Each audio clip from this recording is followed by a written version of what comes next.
Il est l'homme qui symbolise le début de la série noire pour Emmanuel Macron. Alexandre Benalla a été auditionné par la commission d'enquête du Sénat.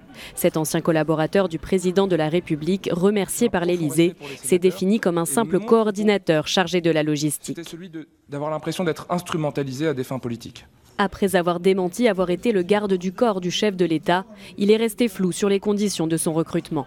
Les interrogations persistent sur l'obtention du port d'armes dont il a bénéficié et sur sa présence aux côtés des CRS lors de la manifestation du 1er mai à Paris. Alexandre Benalla avait alors été filmé en train d'arrêter violemment 2 manifestants. Depuis cette polémique qui a agité tout l'été français, Emmanuel Macron enchaîne les coups durs. Après le départ fracassant de son emblématique ministre de l'écologie Nicolas Hulot, c'est au tour du ministre de l'Intérieur d'évoquer ses futurs adieux. Gérard Collomb a en effet annoncé sa volonté de briguer à nouveau la mairie de Lyon. Il quittera donc la place Beauvau après les élections européennes.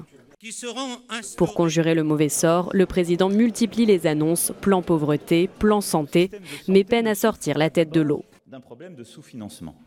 Quand le scandale Benalla a éclaté mi-juillet, Emmanuel Macron l'a qualifié de tempête dans un verre d'eau. Mais 2 mois après, on peut constater que cette affaire a sérieusement impacté sa crédibilité, non seulement en France, mais aussi en Europe. Après Benalla, la démission de Nicolas Hulot et les mauvais chiffres économiques du pays, les dirigeants européens commencent à douter de sa capacité de reformer la France et l'Europe. Plus que de son charme, il aura besoin de très bons arguments cette semaine pour convaincre ses homologues européens qu'il est toujours l'homme de la situation. Stéphane De Vries pour Euronews à Paris.